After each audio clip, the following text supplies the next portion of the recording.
देवर्षि नारद पहुंचते हैं मथुरा और कंस को देख करके आज देवर्षि ने कहा, युवराज आज तुम बड़े सुस्त बैठे हो, क्या तुम भूल गए तुम्हारा शत्रु अभी चैन से है और तुम कुछ उपाय नहीं कर रहे हो। कंस ने कहा, बाबा मैं उपाय तो कुछ करना चाहता हूं, लेकिन इतने दैत्यों को मैंने भेजा और वो सब समाप्त हो गए, अब कौन सा उपाय करूं मुझे समझ में नहीं आता है।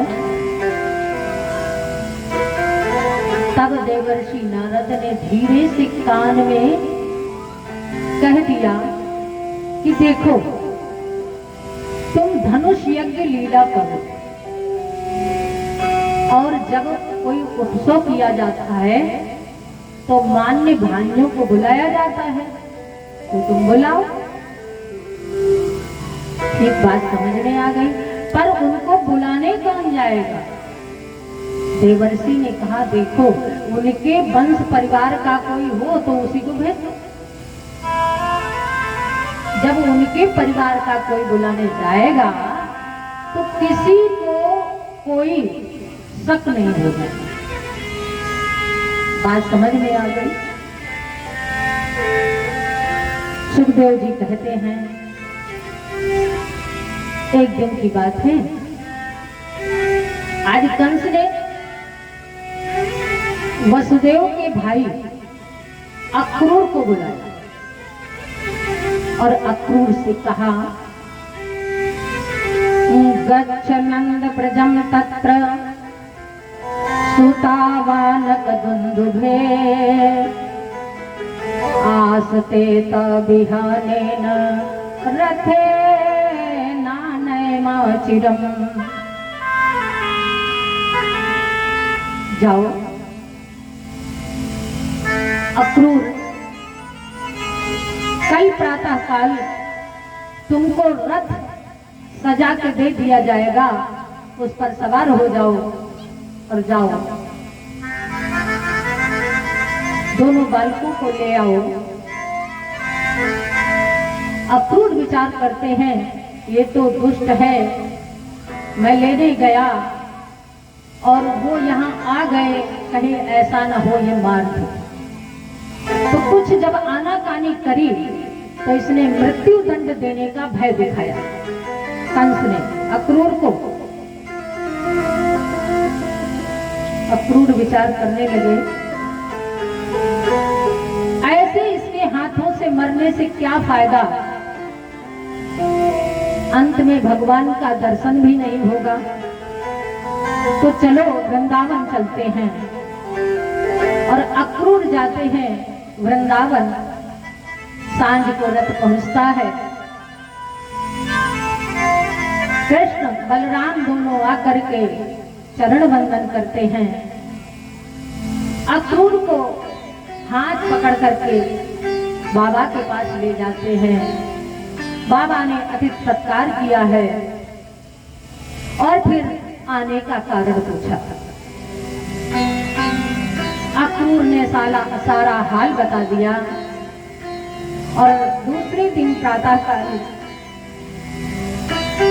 अक्रूर के साथ में कन्हैया को, दाऊ को, कुछ ग्वाल बालों को और बाबा नंद को साथ लेकर के मथुरा वापस आना है। ये बात सब गोपियों ने सुनी तो सब दौड़ दौड़ करके आई कन्हैया से कहती है, कन्हैया तू मथुरा जा रहा है, तुझे ये नहीं पता तुझे मारने वाले कंस ने कितने उपाय किए और तू वहां जाएगा। भगवान गोपियों को समझाते हैं, अरे भोली गोपी, तुझे ये नहीं मालूम मेरी मैया ने और तुम सबने मिलकर के इतना मुझे माखन खिला खिला करके बलिष्ठ बना दिया, मैं कहीं से भी हारने वाला नहीं। सब गोपी आती है, मैया यशोदा भी रो रही है और भगवान आज मथुरा के लिए प्रस्थान कर रहे हैं। रथ पर बैठ गए हैं। ललिता, विशाखा, नंदा, सुनंदा सभी आई, लेकिन राधा गोपी नहीं दिखी। तो राधा गोपी आज बेसुध है, जिस मार्ग से रथ आ रहा है उस मार्ग में पड़ी हुई है। गोपी दौड़ के जाती, राधा का पता लगाती तो देखा वो तो मार्ग में पड़ी हुई है, बेहोश है। जाकर के कन्हैया से कहती है, हे केशव, तुम कितने निष्ठुर हो और तुम आज हम सबको छोड़ करके मथुरा जा रहे हो। और केशव, चल करके देखो राधा गोपी की क्या हालत हो गई है। भगवान आते हैं, रथ से नीचे उतरते हैं। राधा गोपी जो बेहोश पड़ी है उसको उठा करके अपने गोद में लेते हैं और कान में कहते हैं। सुखदेव मुनि कहते हैं, हे राजन परीक्षित, भगवान ने कहा, वृंदावनम परित्यज्य परम एकम न गच्छति। हे राधे, मैं वृंदावन को छोड़ करके एक पग भी बाहर नहीं जा रहा। और राधे, तुम्हारे बिना तो मैं रह ही नहीं सकता। राधे, तुम्हारी शक्ति को अपने भीतर समाहित करता हूँ, क्योंकि तुम्हारी यदि शक्ति मुझे नहीं मिलेगी तो मैं कंस का वध कर ही नहीं पाऊंगा। इसलिए तुम्हारी शक्ति मुझे चाहिए और मैं अपने प्राणों को तुम्हारे भीतर समाहित किए देता हूँ। मेरे भक्तजनों, न राधा अलग है न कृष्ण अलग है, देखने में दो रूप हैं। राधा ही कृष्ण है और कृष्ण ही राधा है, एक ही रूप है। राधा सचेत होती है और फिर वो वहां से रथ आगे बढ़ता है। गोपियों के आंखों में आंसू भरे। आज कृष्ण की विदाई मथुरा के लिए होती है और गोपी कहती है, जो हमारे जीवन का धन था, जो मेरा सर्वस्व था, सब कुछ था, आज वो चला गया। आंखों से अश्रुधारा प्रवाहित हो गई। जीवन धन मथुरा चले गए, ब्रज की करुण कहानी है।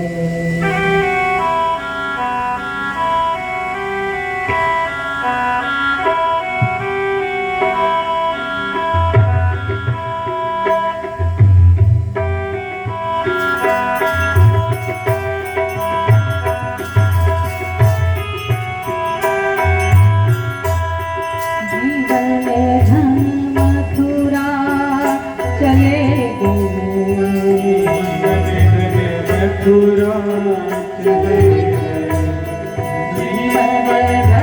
मथुरा चले गए मथुरा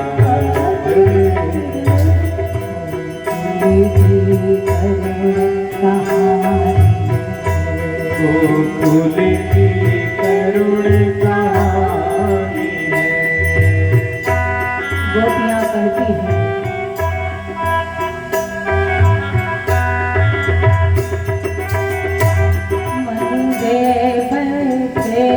निर्मोही को बैठे निर्मोही को कैसी हुई है नादानी है मथुरा चले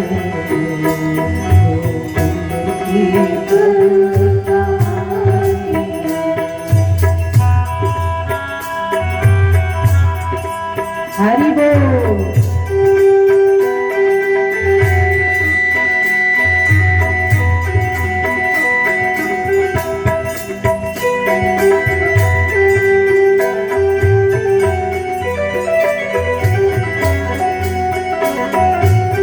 जो बहार पहले आती थी, जो आनंद पहले आता था, अब वो आनंद है नहीं, क्योंकि आनंद घन घनश्याम चले गए हैं। और गोपी कहती है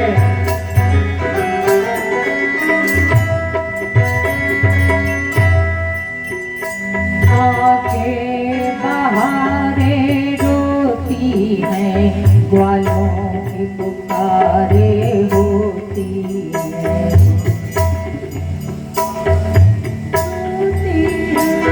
गैया बचनों की कौन कहे गोकुल की दीवारें रोती है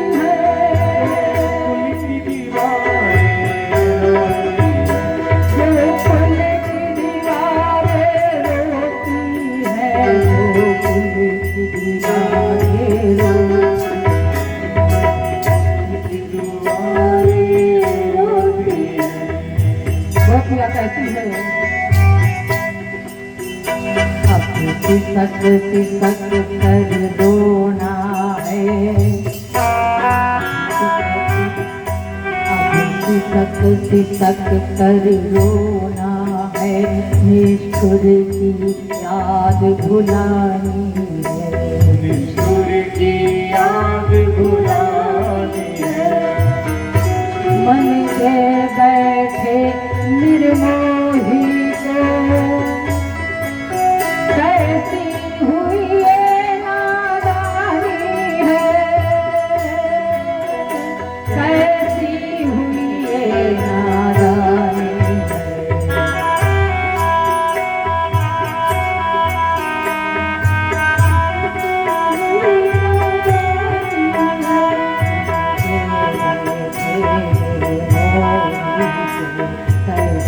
ये हुई नादानी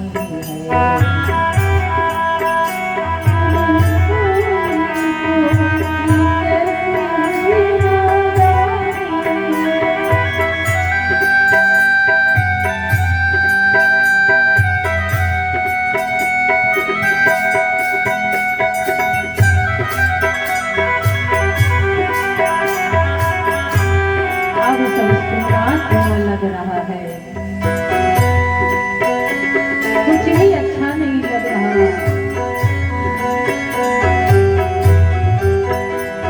अरे गोपियों की कौन कहे कन्हैया की गाय थी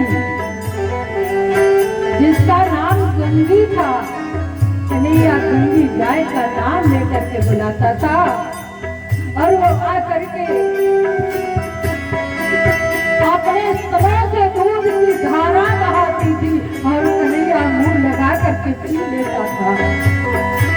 आज वो संभा रही है रो रही है चिल्ला रही है हे कृष्ण तुम कहाँ चले गए तुम्हारे लिए पशु शरीर धारण किया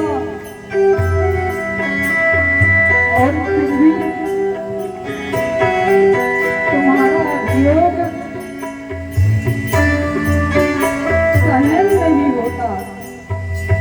इधर गोपी रो रही है, उधर गैया रो रही है। अरे यहाँ तक संतों ने कहा कि वृंदावन का कण कण रो रहा कन्हैया की याद में।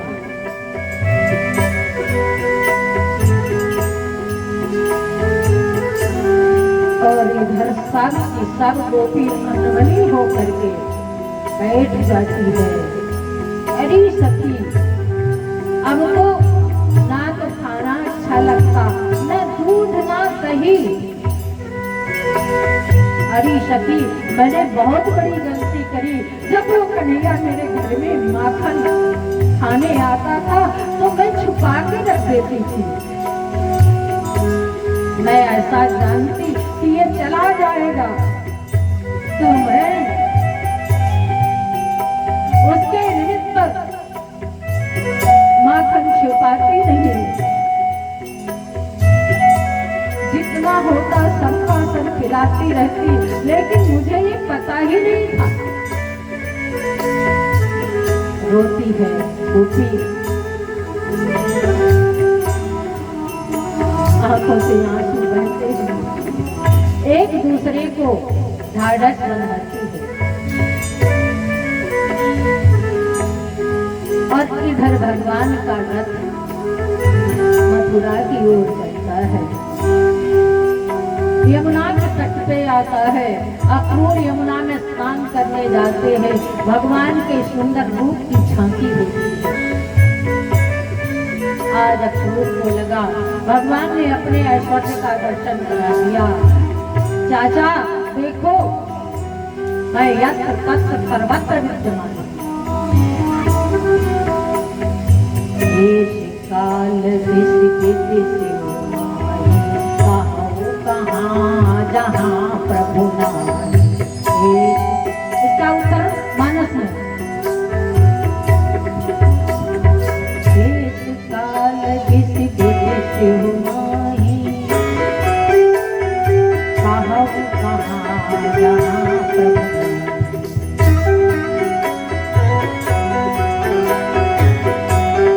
कौन सा ऐसा देश काल दिशा विदेश, ऐसी कोई जगह नहीं है जहां पर परमात्मा का वास नहीं है। वो सूक्ष्म रूप से प्रत्येक जगह पे विराजमान है।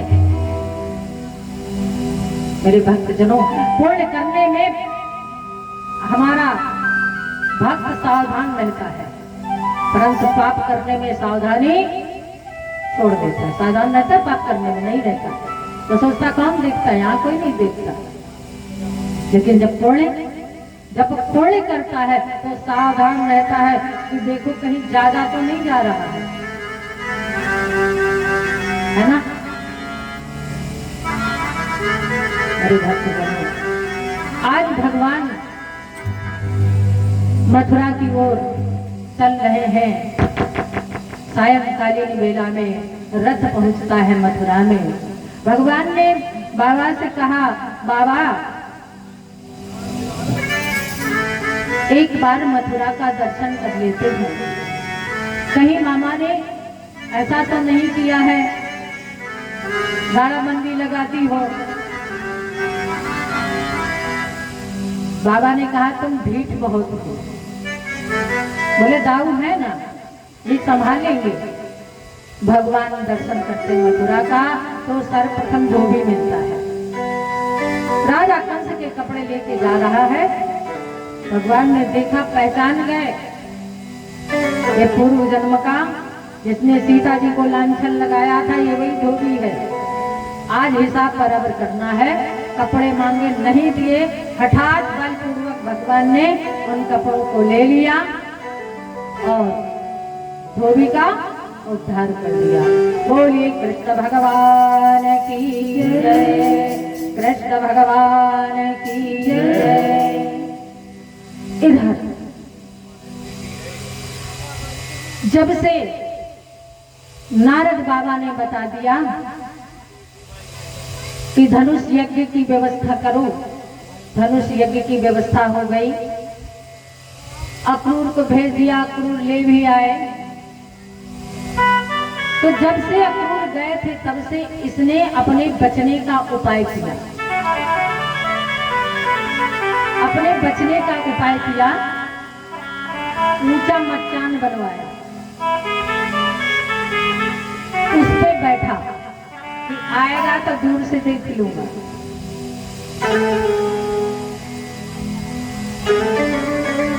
और ये रात दिन जो कोई काली वस्तु देखता, काली छाया देखता, अंधेरा देखता, तो कहता कृष्णाया कृष्णाया कृष्णाया कृष्णाया कृष्णाया। मतलब रात दिन कृष्ण कृष्ण कृष्ण कृष्ण कृष्ण कृष्ण नाम जपता रहता। और भगवान कहते हैं गीता में, तुम जिस भाव से हमें जपोगे हम तुमको उसी भाव से मिल जाएंगे। गोपियों ने भगवान को पति भाव से मांगा था, कृष्ण मेरे पति होवे। सब यमुना में स्नान करने जाती हैं, कात्यायनी माँ की बालू की मूर्ति बनाती हैं, पूजा करती हैं, और सब गोपियां मांगती हैं कि कृष्ण मेरे पति हो, पति हो, पति हो।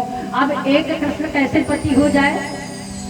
तो भगवान को जितनी गोपियां थी उतने ही रूप लेने पड़े। तब महाराज की लीला में भगवान ने उन गोपियों को अपना दर्शन कराया, पति रूप से प्राप्त हुए। और यहाँ जो कंस है ये वैर भाव से, शत्रुता से भगवान का नाम लेता है, कृष्णाया कृष्णाया कृष्णाया। तो आज भगवान शत्रु के रूप में ही पहुंच जाते हैं। तो प्रांगण में धनुष रखा था और ये उसे पता था, महात्माओं ने बताया था ज्योतिष के अनुसार कि जो ये धनुष तुम्हारे यहाँ रखा है, जिस दिन इसका भंजन होगा, जिस दिन ये टूटेगा, उसी दिन तुम्हारी मृत्यु हो जाएगी। आज वो समय आ गया। भगवान ने जाकर के प्रांगण में रखा हुआ धनुष चटाक से उसे तोड़ दिया। उसने मल्लवीरों को पाल के रखा था, खूब खिलाया पिलाया था, सल तोसल चारोर मुष्टिक आदि कुबलिया पीठ हाथी। भगवान ने इन सबका उद्धार किया और अब वो मचान पर बैठा है। जैसे उसे पता चला इन 5 मल्लवीरों को और कुबलिया पीठ हाथी को भी कृष्ण ने मार दिया है, तो और भी भयभीत हो गया, कांपने लगा। और उसे लगा कि अब तो काल सिर पर आ ही गया है। वो काला काला काल सिर पर आ ही गया है।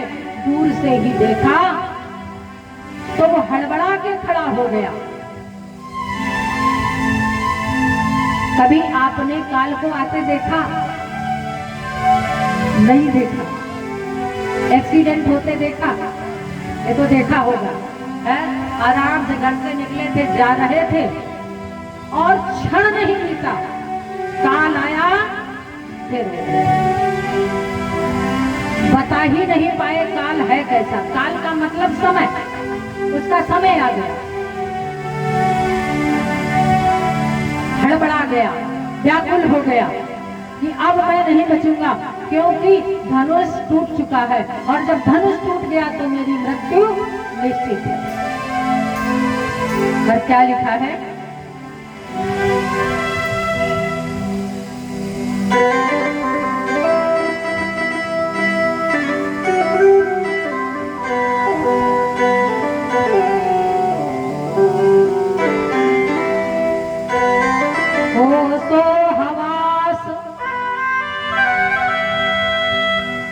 जब मौत आती है तो होश हवास नहीं रहता, क्षण भर में बुद्धि ठिकाने नहीं रहती है।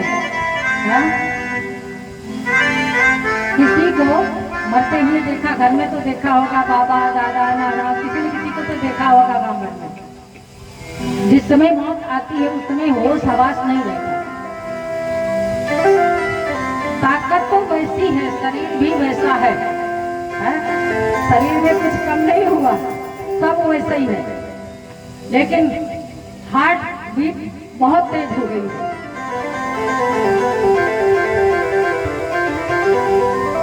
हो सो हवास हो गया विदा, मानो यम की बौछार गिरी,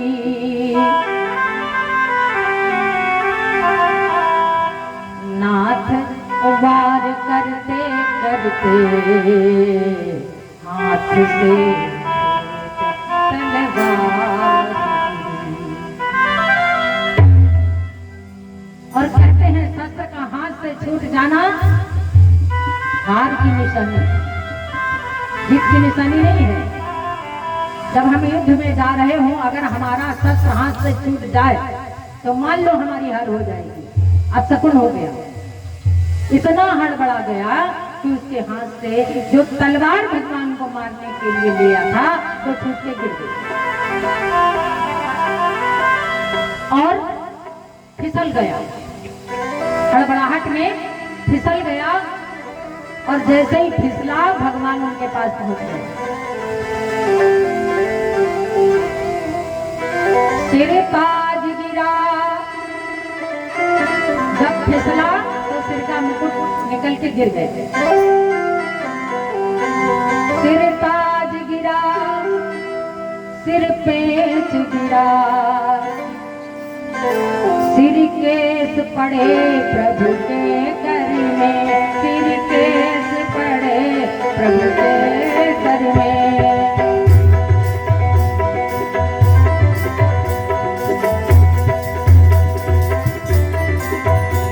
मणिमाल गिरी भोपाल गिरा, एक ही बार की ठोकर।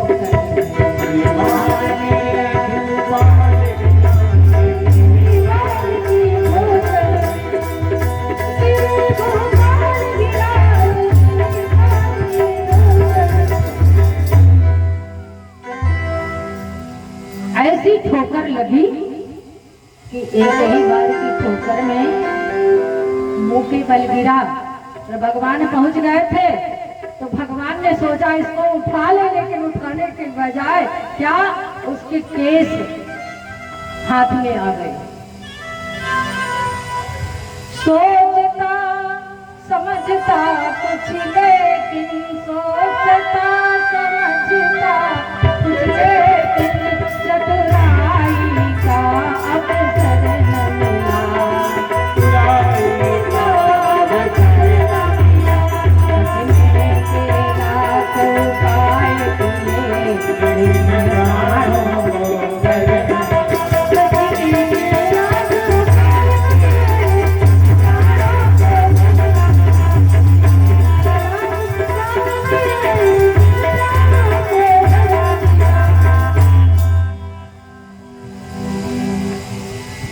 लाखों उपाय किया कि मैं बच जाऊं, लेकिन मेरे कथा प्रेमी सज्जनों, मृत्यु ही संसार में सत्य है। इससे ना कोई बच पाया है और ना किसी को बचा पाया है। रोग की दवा है पर मृत्यु की कोई दवा नहीं है। चाहे जितने बड़े डॉक्टर के पास, चाहे जितने बड़े अस्पताल में पहुंच जाओ, अगर समय पूरा हो गया है तो कोई भी दवा आपको फायदा नहीं कर सकती है। मृत्यु निश्चित है और वो आज आ ही गई है।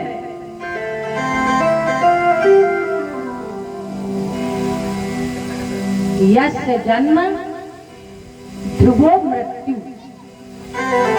इस संसार में जिसका जन्म हुआ है उसकी मृत्यु भी निश्चित है।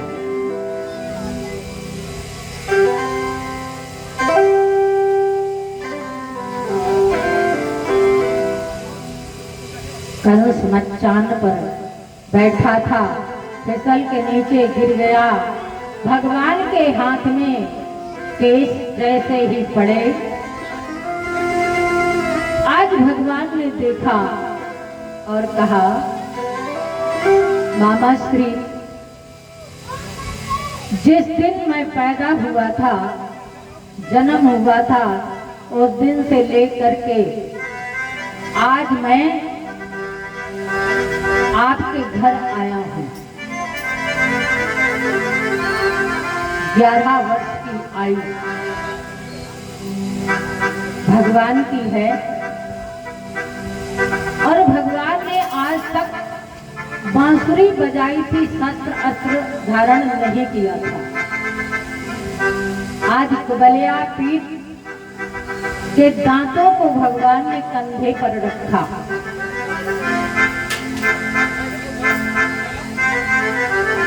एक दांत को कृष्ण ने और एक दांत को दाऊ ने रखा और कंस के पास पहुंचे हैं।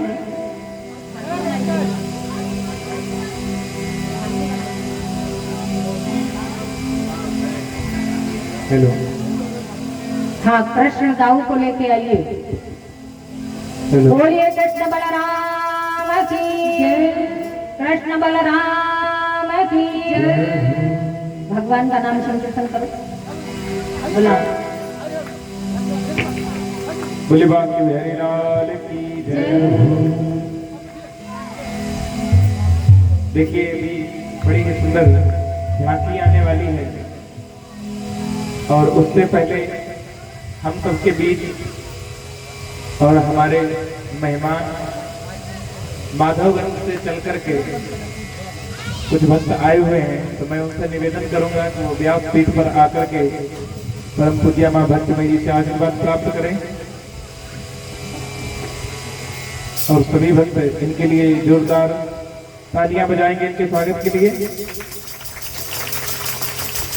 देखिए, ये बड़ी ही अच्छी बात है, जो कथा के रसिक होते हैं वो कहीं भी रहें, वे कथा सुनते ही भागते हुए चले आते हैं। और हमारे पुरुषोत्तम भैया, इनको तो किंग मेकर कहा जाता है। वैसे तो किंग है भी, ठाकुर साहब हैं और माधवगंज की सारी राजनीति, सारा पॉलिटिकल इन्हीं के हाथ में रहता है। बोले भक्त और भगवान की